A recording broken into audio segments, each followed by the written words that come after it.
series for explaining all the topics of atomic habits, and we had left yesterday just after reading one page due to some reasons and conditions. But yeah, let's continue from today where we left. So similar strategies have been used effectively by government when the British government. You read this paragraph already. Had to want to taxation with this which running into a page on the tax form could be downloaded to linking directly to the form, reducing that one step in the process increased the response rate from 19.2% to 23.4% for a country like United Kingdom. Those percentages points represent billion in tax revenue.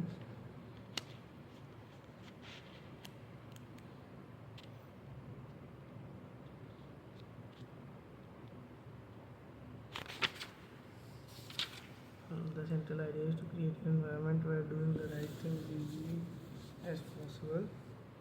Much of the battle of building better habit comes down to finding ways to reduce friction associated with good habits, increase the friction, increase with the bad ones. Prime the environment for future use. Oswald Nichols is an IT developer from Natchez, Mississippi. He is also someone who understands the power of priming his environment. Nichols dialed in his cleaning habits over a following strategy he refers to as resting the room.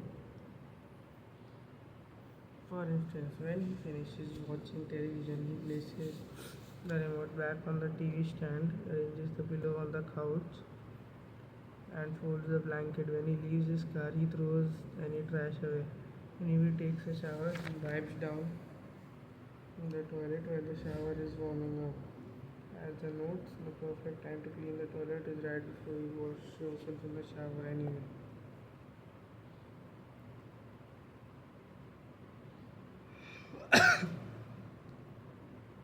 The purpose of resetting each room is not simply to clean up after the last action but to prepare for the next action.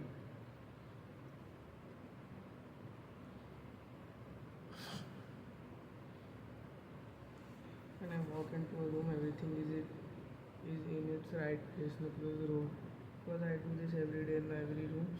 Stuff always stay in good shape. People think I work hard, but I am actually really lazy. I am just proactively lazy. It gives you so much time back. You organize a space for its intended purpose. You are priming it to make the next action easy. For instance, my wife keeps a box of greeting cards that are pre-sorted by occasion. For instance, my wife keeps a box of greeting cards that are pre-sorted by occasion. Birthday, symphony, wedding, graduation, and more. Whenever necessary, she grabs an appropriate card and sends it off. She is in, she is incredibly good at remembering to send cards because she has reduced the friction of doing so. For years, I was the opposite. Someone would have a baby and I would think I should send a card, but then weeks would pass by, and by the time I remembered to pick one up at the store, it was too late. The habit wasn't easy. There are many ways to prime your environment so it's ready for immediate use. If you want to cook a healthy breakfast, place the skillet on the stove, set the cooking spray on the counter, and lay out any plates and utensils. Yeah, you will need the night before. When you wake up, making breakfast will be easy. Want to draw more? Put your pencils, pen, notebooks, and drawing tools on top of your desk within easy reach. Want to exercise? Set a workout Set out your workout clothes, shoes, gym bag, and water bottle ahead of time. Want to improve your diet? Chop chop up a ton of fruits and vegetables on weekends. Pack them in containers so you have easy access to healthy, ready to eat options during the week. These are simple ways to make good habit the path of least resistance.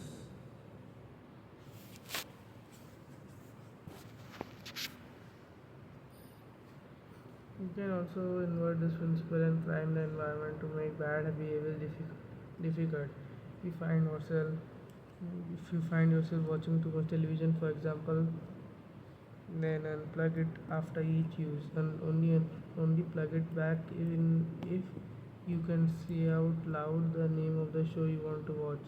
This setup creates just enough friction to prevent mindless viewing. If that doesn't do it, you can take it a step further, unplug the television and take the batteries out of the remote after each use, so it takes an extra 10 seconds to turn it back on. And if you are really hardcore, move the television out of the living room and into the closet after each use.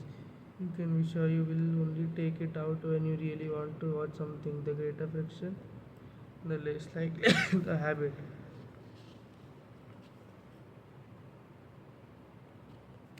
Whenever possible, I leave my phone in a different room until lunch. When it's right next to me, I will check it all morning for no reason at all.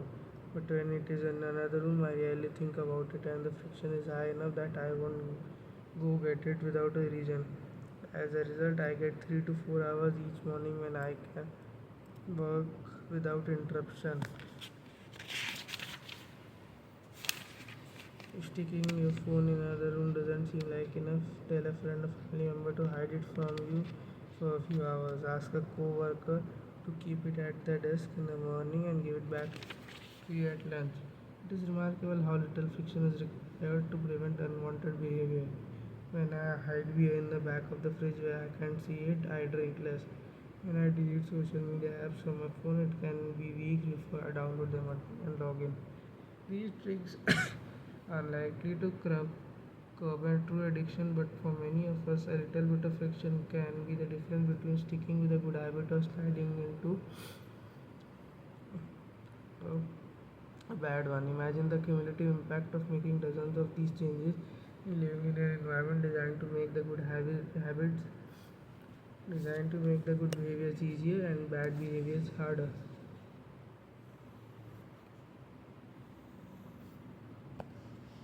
Whether we are approaching behavior change as an individual, a parent, a coach, or leader, we should ask ourselves the same question: how can we design a world where it's easy to do what's right, reducing your life so the actions that matter the most are also the actions that are easiest to do?